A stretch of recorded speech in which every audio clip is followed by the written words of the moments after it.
Hello, everyone, and welcome to another episode of the Econ of Elon, where we look at interesting topics that are at the intersection of economics and the Elon Musk empire. I'm your host, Jason Scott, and today we're talking about the rideshare market. In particular, we're talking about how Uber will respond to Tesla entering the rideshare market with the robotaxis. So if you're ready, let's get to it. So we're going to be analyzing a situation where a new entrant, in this case Tesla, is coming into a market and they're offering more supply to that market. And the question is, how much does that extra supply depress the price? And in economics, there's a quantity that sort of describes how changes in prices affect changes in volumes. And that quantity is called the price elasticity of demand. But what are we going to assume about the price elasticity of demand for the rideshare market? Well, it turns out that there's been some studies on this, and I think one of the better ones was done in Egypt, where they looked at the rideshare market and they were able to lower the price for people by 25% and 50%, and they did that over an extended period of time, several months. And they were able to determine that a 50% reduction in price quadrupled the demand for rideshare. So you can actually take that result and turn it into one of these price elasticities for demand. If you do that, what you get is 2. It's nice and simple. Okay, so what does it look like if we take that price elasticity of demand and we apply it to the US market for rideshare? Well, the US market for rideshare, there's approximately 1 million vehicles that are providing those rides, and the average cost per mile is $2.50. So now imagine that's the state of the market, and Tesla wants to add 100,000 robotaxis to that market. Well, if they were to do that, what happens to the price? And that's what the benefit of having this price elasticity of demand, we can sort of put in, hey, the market goes up 10%, 1.1 million vehicles. What kind of price is required in order to facilitate that increase in the number of robotaxis or the number of rideshare vehicles? So we see it's $2.38. So when Tesla comes to the market with 100,000 robotaxis, Uber has a choice. They can make room for that 100,000 either by letting the price go down to $2.38 per mile, or by cutting back their supply of rideshare vehicles to 900,000, keeping the price the same, and let Tesla take over the 100,000 that were now available. Uber could do either one. We can look at this a slightly different way, which instead of saying, well, we know the quantity, let's say we want to figure out a target price. And the reason I like looking at a target price is I think Uber's going to be willing to lower the price a bit, but then their economics are going to stop working. And eventually they're going to stop being willing to lower price and they're going to just start exiting the market. But at what price are they going to stop competing on price? Well, currently, Uber has operating profits of about 7%. So you could say, well, maybe they could survive with a 10% price reduction. If there's a 10% price reduction in this market, again with this price elasticity of demand of 2, then the market can expand to 1.2 million rideshare vehicles. And I actually think Uber can probably make it work with a slightly lower price.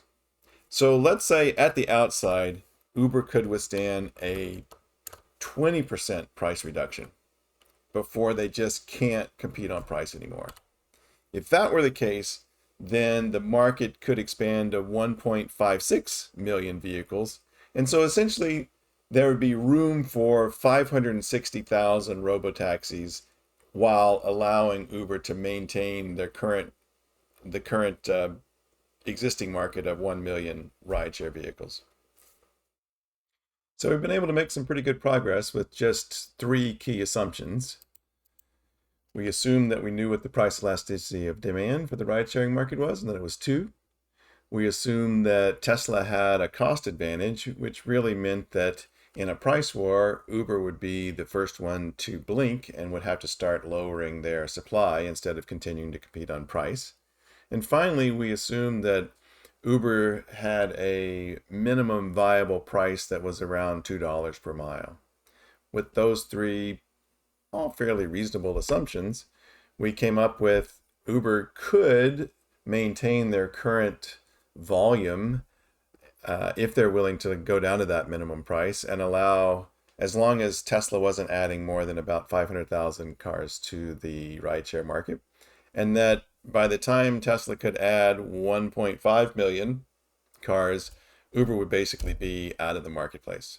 Now, there were two other things I wanted to go over before finishing up this video.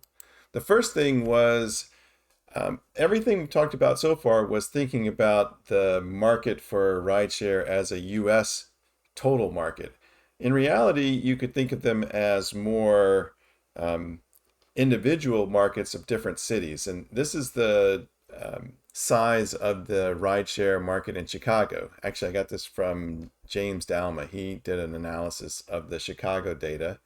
Brilliant guy, by the way. If you ever get a chance to listen to him, I definitely recommend it. Anyway, he's described the size of the Chicago market as 10,000 rideshare vehicles. And again, if we want to think that, well, maybe Uber can handle a price reduction down to $2 per mile, you could imagine Tesla just starting in a place like Chicago. If they were to add 5,000 cars to that market, they would be able to drive the price down to $2, or they would force Uber to yield some of their market share to Tesla. If they were to add 15,000 cars to the market, they could basically take over the market for rideshare in Chicago. So it doesn't necessarily mean that Tesla has to create 1.5 million cars before driving Uber out of the market. They could do it market by market, depending on how they wanted to deploy. The other thing I wanted to point out is because of the way the price elasticity of demand is estimated. Remember I said that if the price was cut in half, the market quadruples. Well, for the robotaxis, people have been estimating that they might be able to actually be profitable at a price as low as 50 cents. So I just wanted to show you what that looks like. If you think that you can do ride shares for 50 cents and this price elasticity of demand sort of holds over this whole range from 250 down to 50 cents, it's too big. The market for robotaxis is 25 million robotaxis. So that basically is disrupting all sorts of transportation. And in fact, it's disrupting ownership, individual ownership of cars. So there's a lot of room from pushing Uber out of the market at a $2 price and moving the price all the way down to 50 cents. So there's years and years of production that can be absorbed in these markets, if indeed 50 cents is a realistic price for or kind of break-even price for robotaxis. Okay, so let me give you a little bit of a summary of what we've gone through. Conclusions. Robotaxis are really going to cut into Uber's margins and volumes. Based on this analysis, it looks like you need about 1.5 million robotaxis to completely disrupt Uber and push them out of the US market. How long until that happens? Well, it kind of depends on whether you think Tesla will be able to get existing cars onto their robotaxi network, or if it's going to take this specific built Cybercab. If it's only the Cybercab, then I bet it takes at least 3 years for Tesla to get 1.5 million cars, Cybercabs, produced. It could be faster, though, if Tesla figures out a way to quickly get some of their existing fleet onto the robotaxi market. Perhaps even a couple years if you think of takes a year or two to sort of work out all the kinks and then really scale that. So somewhere 2 to 3 years, I would guess, Uber is going to have a lot of trouble staying in the market for rideshare. The other thing is disruption at the city level could be a lot faster. If if Tesla decides to concentrate on city-specific markets. And finally, it's a massive market if indeed prices can be driven down to just 50 cents a mile for rideshare. So there you have it, a discussion of the economics of the rideshare market in the US. Leave me a comment if you have thoughts about the various assumptions and implications. Leave me a like if you like the video, and subscribe if you want to be notified when another video comes out. Also, if you have an idea of a topic that's at the intersection of economics and the Elon Musk empire, put it down below. I just might make a video about it. With that, I'll see you at the next episode.